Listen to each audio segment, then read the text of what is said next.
Good morning, guys. It is a beautiful Wednesday morning. Have a bit of cloud cover, but I'm anticipating that they will drift off. Now, I was going through First Corinthians chapter 12, and towards the end of the chapter, it talks about these gifts.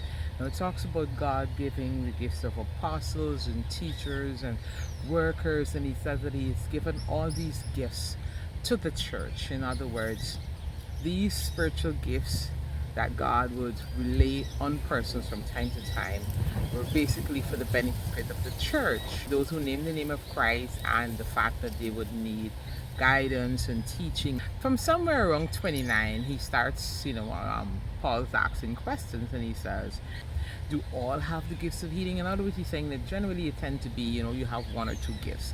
Very few people have all. And, I think Christ is pretty much the only person that had what we call the fivefold ministry. He had just about everything. He was a teacher, he was a priest, he was prophet, he was king, he was everything. And so Paul goes on and he says, hey, earnestly desire and strive for the best gifts. He says, don't settle for just, being an ordinary, I go to church, I pray sometimes, but try to get the gifts, and not just any gift, but the best gift that will suit you and what, I guess your personality and all those things. And then he says, in the very last verse of this chapter, he says, and yet I will show you still a more excellent way.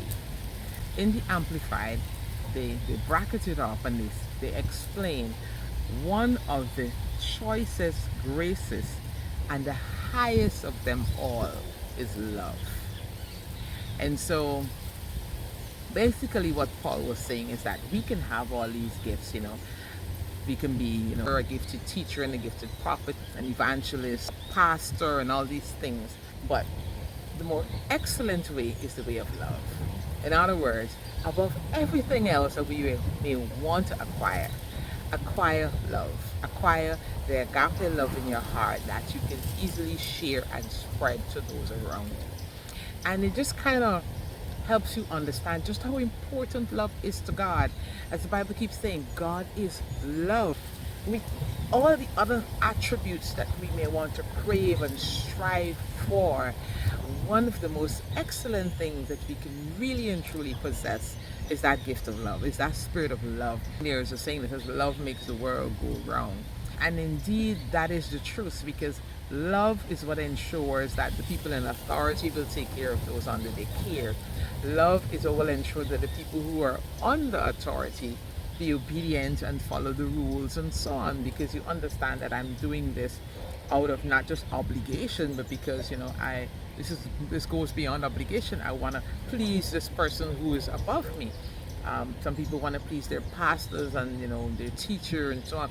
Students will go home and study for a test that you're putting because they want to please you. They want to come out saying like, yes, I want my teacher to realize that I was taking in the stuff.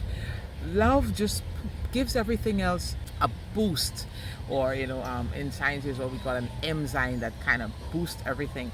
Love is like the greatest boost to everything there is. If you love your children, you go above and beyond for them. If you love your parents, you go above and beyond to ensure that they are taken care of even as they get older. If you love the people around you, it just makes life so much more easier. In this season of love, and we know there's no real season for love. Love is for all seasons. But this is a time as we head on to St. Valentine and all these things that people tend to zero in on, I love you. And a lot of times it's based on possessions, and if you can get gifts out of you, and if you can do something for them, then they're like, hey, I love you, I love that, I love this. But love goes beyond that. Love is just something that helps you to be who you need to be for that person. To be there, if it's just a listening ear, if it's just to be a friend, if it's to help take care of them, if it's to help do something that would make them smile. Love is just sometimes almost too much to understand, because when we think about what God did because He loved us and what He continues to do for us every single day because of His love for us, we understand why Paul says this is the more excellent way, love. As we go into this day, as we go into this week, remember, Love is like the icing on the cake. It helps your day go so much better.